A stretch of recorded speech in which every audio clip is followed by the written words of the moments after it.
Obviously, you've never touched a monkey. It's kind of addicting. Huh. Well, I'm a dirty liar. I told them not to. I warned them first. Not doing much now, I doubt, under half a ton of mudslide. Me. I'm leaving. Next bus out. This jungle has rooted enough rot into me. I'd offer the same advice to you, but you don't seem like the type to take it. To care if I said you're gonna die in there. Yeah, die. My job is done. See ya. Darn it.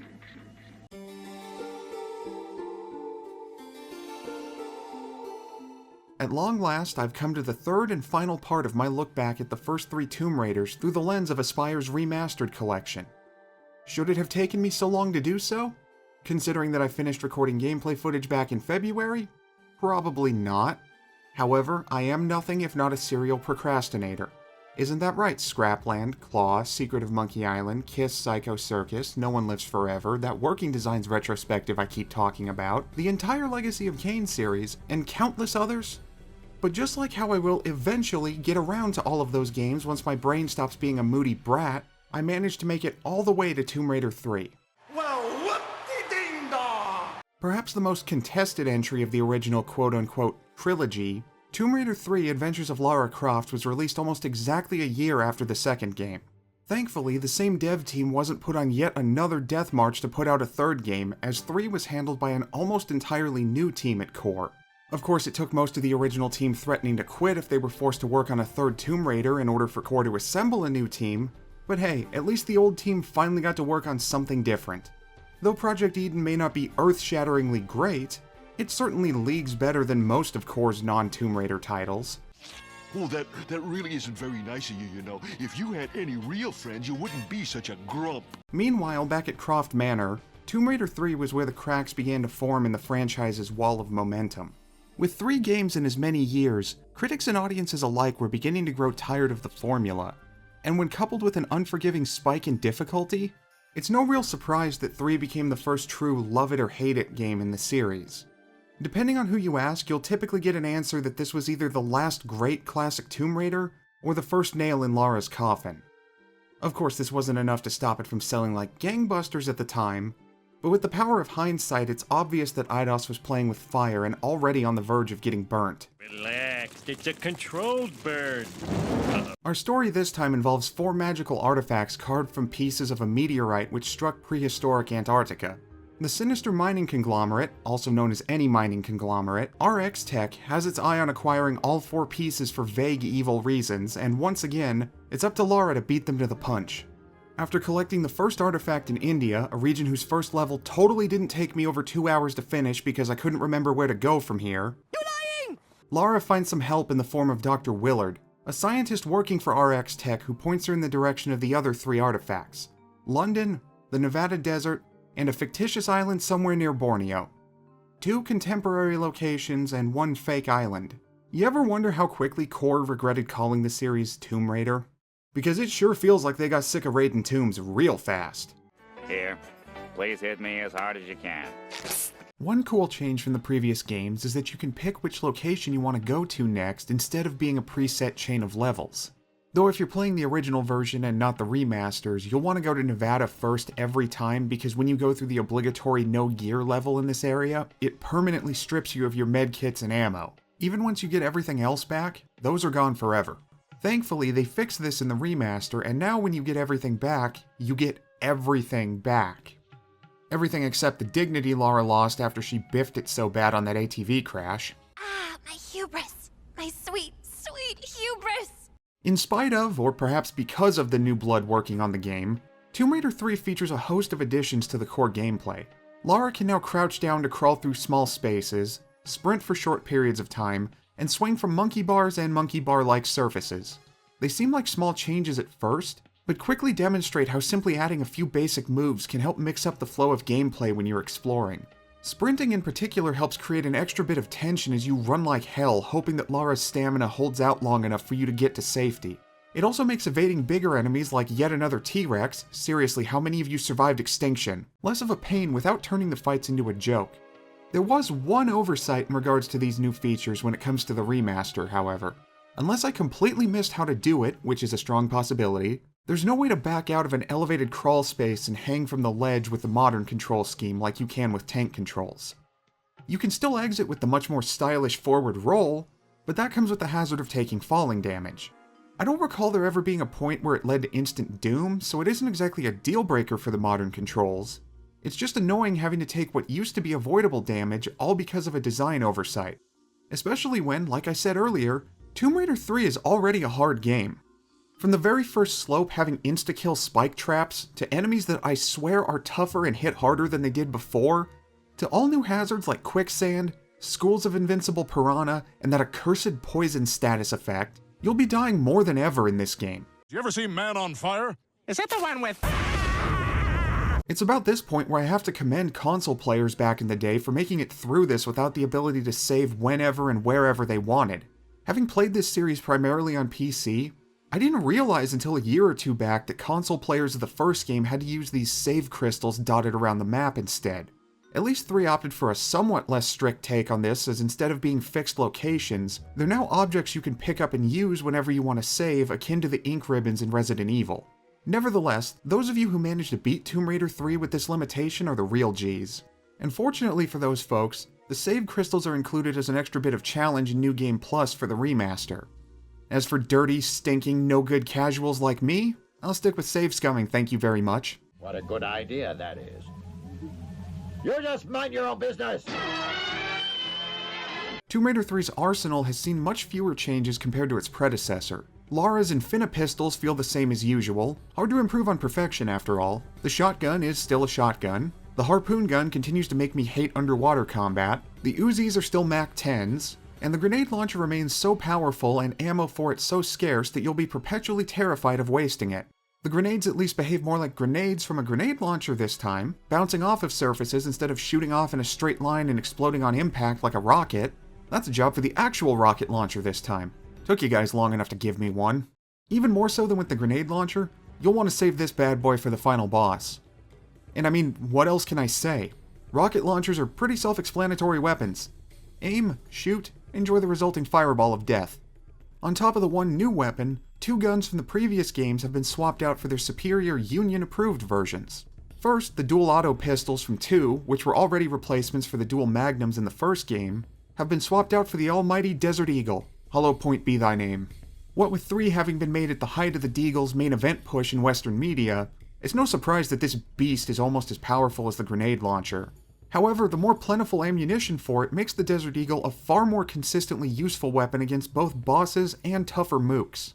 The other replacement is with the MP5, taking the place of the M16, even though it feels like it would have made more sense to replace the Uzis with it. The MP5 is a surprising upgrade over its predecessor, marking probably one of the only times the game has made an MP5 more powerful than an M16. With a fire rate equivalent to the Uzis, high damage output, and absurdly plentiful ammo for a gun this strong, this will likely wind up being one of your workhorse weapons whenever you're up against more than a couple enemies at a time. Its one downside is the same downside as with the M16 in Tomb Raider 2, that being how Lara can only fire it while standing still or running forward. With that fire rate though, it hardly matters as you can pop off several rounds in the blink of an eye before acrobaticking your way out of enemy fire. This guy we're looking for is a scum-sucking, motherfucking, ball-biting death machine. Moving on to the level design, and despite several of the locales being far removed from the usual tombs and ancient ruins, I think Tomb Raider 3 may actually have the most intricate level design of the first 3 games. This can make its levels among the best in the series, or overly complex to the point of self-indulgence. It all depends on how patient you are about frequently getting lost. While I cannot emphasize enough how much it most certainly never took me over 2 hours to finish the very first level, When will the lies end? this is the game where I began to find myself getting lost far more often in the classic Tomb Raiders. Some of this I can chalk up to my own half-brainedness, but almost as frequently I'd come to a seeming dead end because the game had a way more complicated way to get from A to B than necessary. Or I'd make progress in a way that felt more like a fluke rather than anything to do with me playing the game correctly. In a way, it almost feels like a more polished take on the way the expansion packs to the previous 2 Tomb Raiders approached level design. Tomb Raider 3 expects you to be more than familiar with the series by this point and will not hold your hand through any of it. This isn't anywhere near the merciless march over broken glass that is Tomb Raider Unfinished Business, but Tomb Raider 3 definitely had a look at its homework. Oh, I got dead again. On the presentation end, 3 continues the series' staple of strong visuals, dense atmosphere, and top-shelf sound design.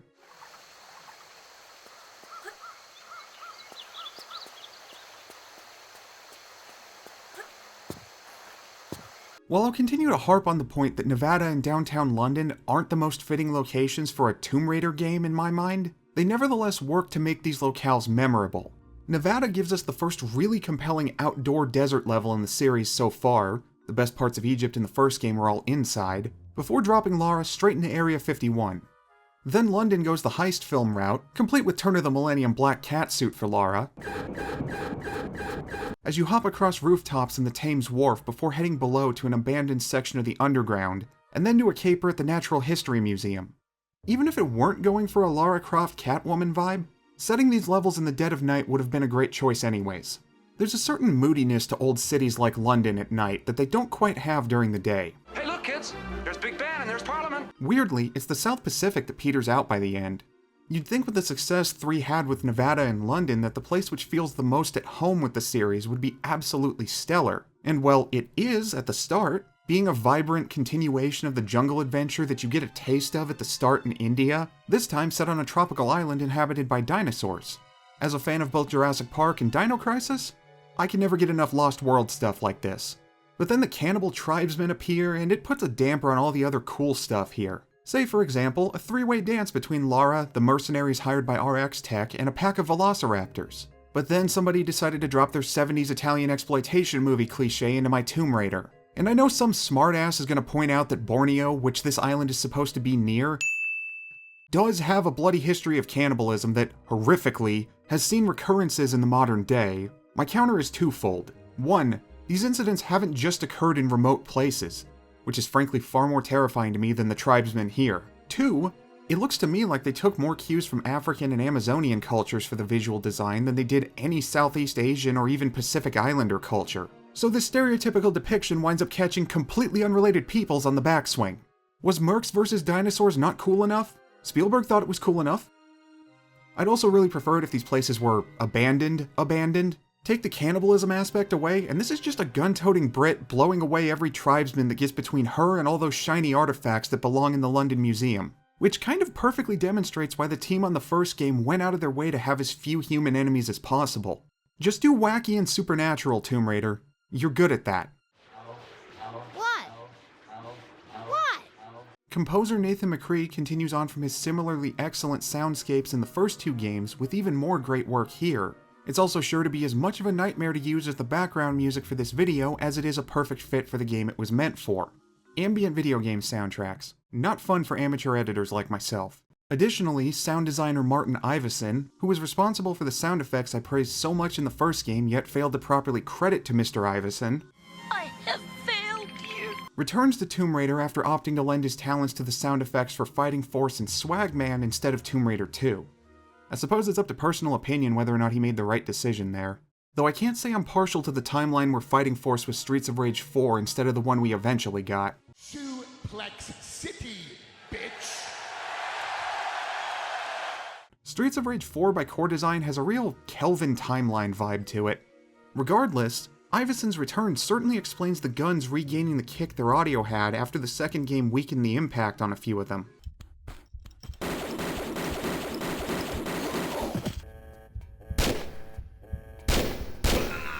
And the rest would basically just be me repeating my praises for the overall sound design in my video about the first game.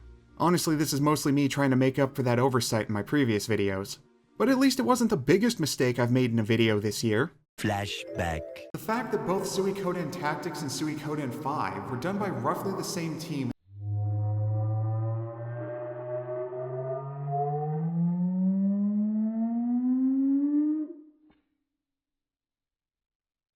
Wrong. Even after I correct that little fucky-wucky when I get to Suikoden 5, that mistake is gonna bug me for years.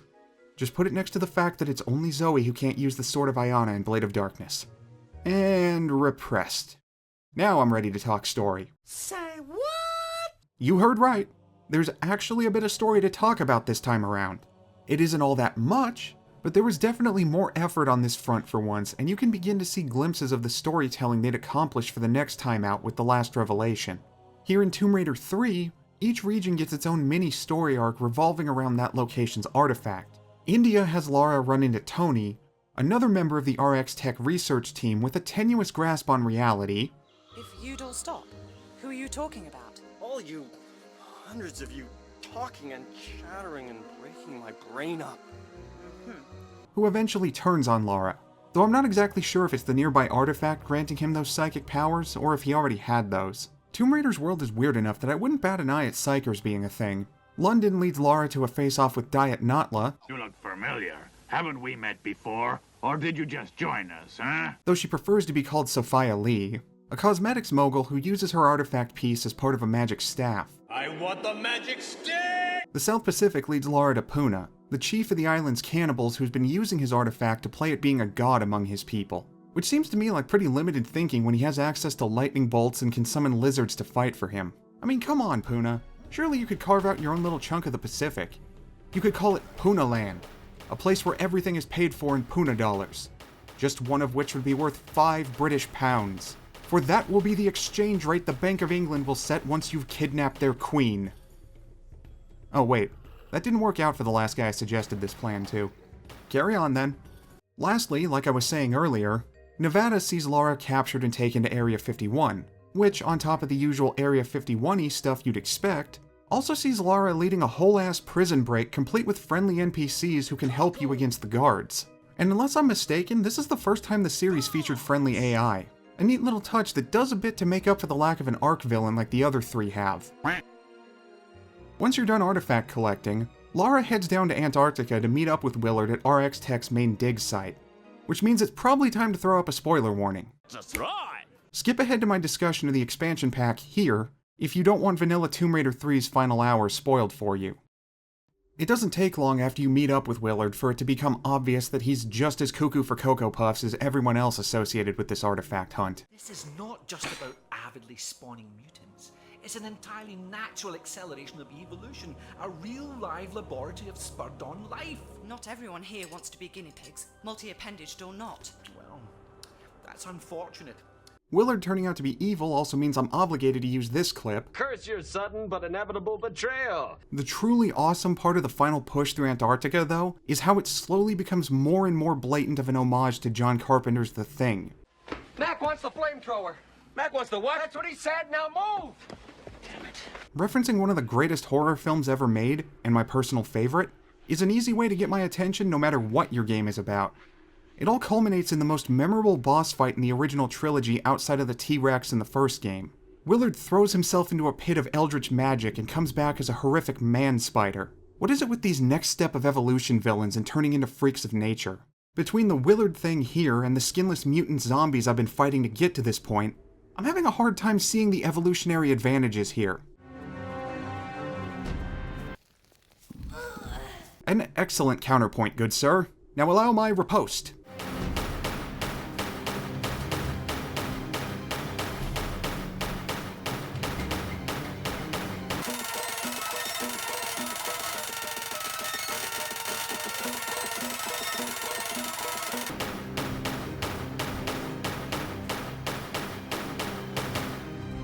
Ah, swizzle stick. He can regenerate. The only way to make Dr. Willard Monster Man stay down for good is to recollect the artifacts he used to kickstart his mutation nation. However, as my fiery death demonstrated, you can't just run around collecting them all willy and or nilly. Instead, you have to perform a balance of staying close enough that he doesn't turn you into the Human Torch, while also remaining outside of melee range and at the same time unloading everything you've got on him. Once he's down, make a mad dash for the nearest artifact and then get back into position to repeat from step 1. Though I'd hesitate to call this a great boss fight when put up against the best of the best, this final boss, alongside the earlier puzzle boss fight against Sophia Lee, marked the first time Tomb Raider bosses had more to their fights than jump and shoot. Like many other aspects of Tomb Raider 3, it isn't a significant shift, but is still a more than welcome attempt to expand the gameplay of a series that was becoming progressively more and more overexposed at the time.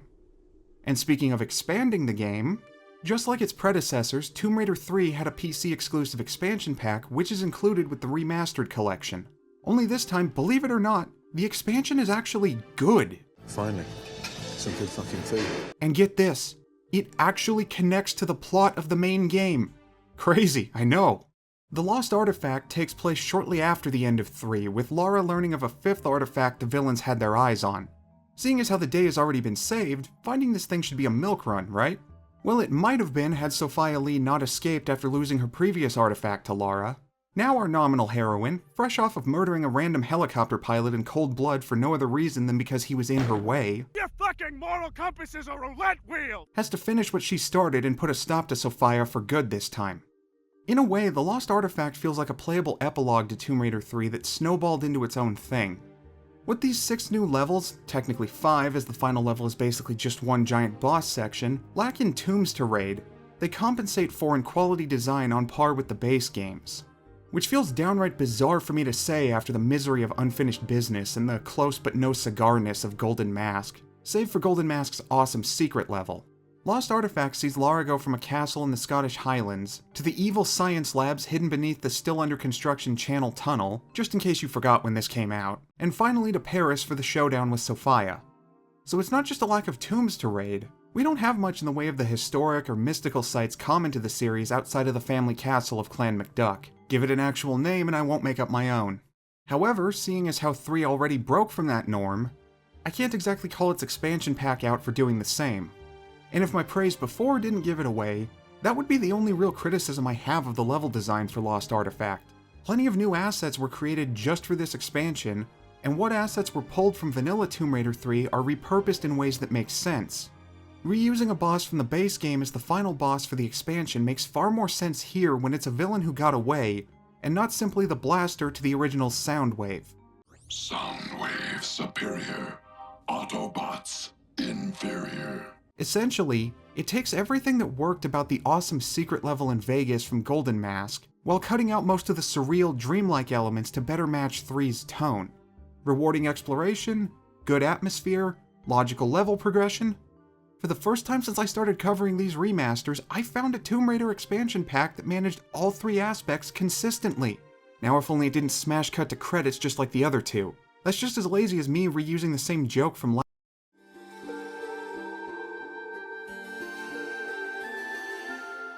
Divisive though it may be, Tomb Raider 3 is actually my personal favorite of the first 3 games, and would probably be my favorite of Core's output were it not for the soul-crushingly underappreciated Last Revelation. Where other fans may see an excessively difficult sequel done by Core's B team that misunderstands what made the first 2 games excellent, I see an excessively difficult sequel done by Core's B team whose fresh eyes provided a glimpse of where the series could go from here. If the same exhausted team from the first 2 games hadn't damn near mutinied against the idea of making a 3rd Tomb Raider in as many years, I have no doubt that the series would have been stuck in neutral. 3 still has its fair share of issues, not the least of which being the strange and cringeworthy decisions regarding the South Pacific levels, but what it gets right, it gets right. Much of the same could be said for the expansion pack. I was expecting another glorified level pack that may, at best, have a couple levels I enjoy, and came away pleasantly surprised by a gameplay experience on par with the base game. It'll be fun to see where the expansions go from oh right, this was the last Tomb Raider expansion until Underworld's 360 exclusive DLC. Suffer! Suffer! Suffer, I tell you! Suffer! In case you were distracted and didn't hear me the first time. Suffer! Well, at least the expansion pack team didn't have to go out on Angel of Darkness like the rest of them did. And as for the remastered version, just like the previous 2 games, I found it to be overall the best way to experience Tomb Raider 3. As always, the modern control scheme has its annoying quirks, but the quality of life improvements outside of that make up for those issues and then some. Which to me means that Aspyr actually managed to hit 3 for 3 on these remasters and that this collection is absolutely worth your money. And seeing as how the holiday sales will be coming up in no time, you'll likely be able to get it discounted soon enough if you're still hesitating because of the price. I just want to emphasize how fun all 3 games remain to this day, and as a reminder, my first Tomb Raider was Legend, so this isn't deeply embedded nostalgia talking here. If you've never played any of the original Tomb Raider games before, this collection is the perfect place to start. Now this is about where I'd tease further Tomb Raider videos, but despite my own love for the series, These have been some of my lowest performing videos, and it's hard to justify doing any more of the series at this point in time.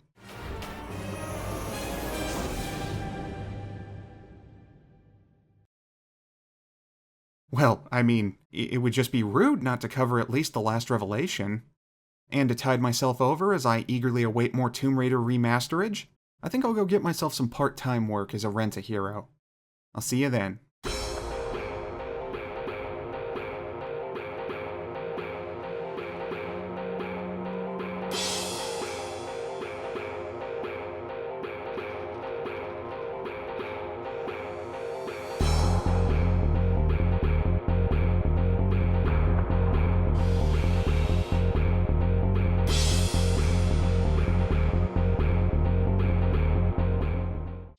Your perception of good timing is bad. Who the fuck starts a conversation like that? I just sat down.